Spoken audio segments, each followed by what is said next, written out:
बिस्मिल्लाहिर्रहमानिर्रहीम। शुरू अल्लाह के पाक नाम से जो बड़ा मेहरबान और नहायत रहम करने वाला है। अस्सलाम वालेकुम। इस्लामिक नॉलेज चैनल एक दफ़ा फिर आपकी खिदमत में सलातुन तस्बीह का अमल लेकर हाजिर हुआ है। सलातुन तस्बीह 4 रकात नफल नमाज है। इसको किस तरह से पढ़ते हैं, किस तरह से अदा करते हैं, वो मैं आपको डिटेल से इस वीडियो में बताऊंगी। तो मेरी वीडियो को आपने ध्यान से सुनना है।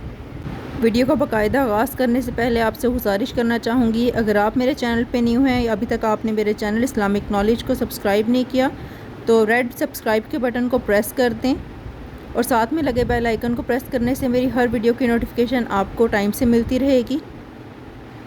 तो सलातुन तस्बीह में हमने तीसरा कलमा कसरत से पढ़ना होता है। वो तीसरा कलमा क्या है?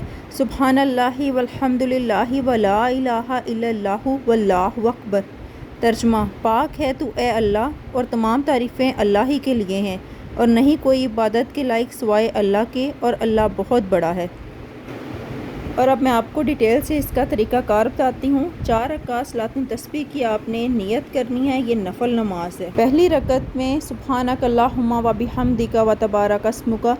इसके बाद आपने तीसरा कलमा 15 दफ़ा पढ़ना है और उसके बाद आपने सूरत फातिहा पढ़नी है और उसके बाद सूरत इखलास पढ़नी है और उसके बाद 10 दफ़ा तीसरा कलमा पढ़ना है। यानी आपने सुब्हानक अल्लाहुम्मा व बिहम्दिका इसके बाद 15 दफ़ा पढ़ना है, फिर सूरत फातिहा और सूरत इखलास के बाद 10 दफ़ा पढ़ना है। यानी टोटल आपने 25 दफ़ा पहली रकत में पढ़ लिया। उसके बाद आपने रकू में चले जाना है। रकू में सुब्हान रब्बियल अज़ीम, सुब्हान रब्बियल अज़ीम, सुब्हान रब्बियल अज़ीम 3 दफ़ा पढ़ने के बाद आपने रकू की हालत में 10 दफ़ा तीसरा कलमा पढ़ना है। उसके बाद रकू से उठकर तस्बीह और तमहीद के बाद कोमा में जब आप खड़े होते हैं रकू से, वहाँ पर आपने 10 दफ़ा तीसरा कलमा पढ़ना है और फिर आपने पहले सजदे में सुब्हान रब्बियल आला, सुब्हान रब्बियल आला, सुब्हान रब्बियल आला तस्बीहात के बाद तीसरा कलमा 10 दफ़ा पढ़ना है। उसके बाद जलसा में यानी दोनों सजदों के दरमियान में बैठकर आपने 10 मरतबा तीसरा कलमा पढ़ना है। फिर दूसरे सजदे में तस्बीहात के बाद यानी सुब्हान रब्बियल आला, सुब्हान रब्बियल आला, सुब्हान रब्बियल आला के बाद 10 मरतबा तीसरा कलमा पढ़ना है। इस तरह से आपने हर रकत में 75 टाइम्स यानी 75 दफ़ा तीसरा कलमा पढ़ लेना है।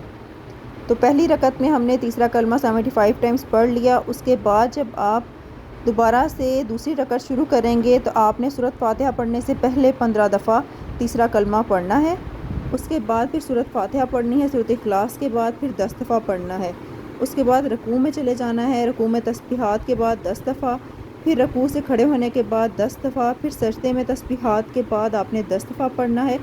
फिर जो जलसा होता है यानी एक सजदे से दूसरे सजदे के दरमियान में जब आप बैठते हैं तो वहाँ पर 10 दफ़ा पढ़ना है। फिर दूसरे सजदे में तस्बीहात के बाद 10 दफ़ा। इस तरह से दूसरी, तीसरी, चौथी रकत में आप इस तरह से पढ़ेंगे। यानी आपने दूसरी, तीसरी, चौथी रकत में सूरत फातिहा से पहले 15 दफ़ा पढ़ना है। पहली रकत में आपने सुब्हानक अल्लाहुम्मा जहाँ से हम नमाज स्टार्ट करते हैं उसके बाद 15 दफ़ा पढ़ने के बाद फिर सूरत फातिहा पढ़नी है। उम्मीद करती हूँ कि आपको समझ आ गया होगा तरीक़ाकार सलातुन तस्बीह का। बहुत आसान है, बहुत जल्दी पढ़ी जाती है, इतना टाइम भी नहीं लगता है और बहुत ज़्यादा फ़ायदेमंद है। इस तरह से आपने हर रकत में 75 दफ़ा तीसरा कलमा पढ़ना है और तमाम रकतों में यानी टोटल 4 रकतों में टोटल आप 300 दफ़ा तीसरा कलमा पढ़ेंगे। अगर आप किसी जगह पर तस्बीह पढ़ना भूल जाएँ तो इसे किसी भी अगले रुकन में आप गिनती को पूरा कर लें।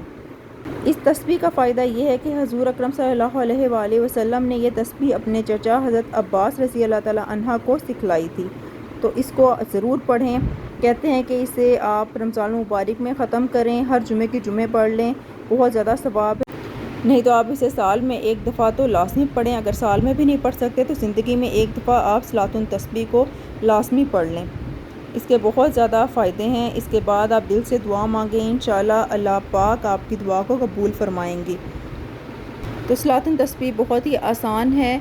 मेरी वीडियो अगर पसंद आई है तो मेरी वीडियो को लाइक करें। मेरी वीडियो को सवाब की नीयत से दोस्तों में, रिश्तेदारों में शेयर करें ताकि आप भी सवाब में शामिल हो सकें। दुआओं में खुसूसन याद रखिएगा। अल्लाह हाफ़िज़।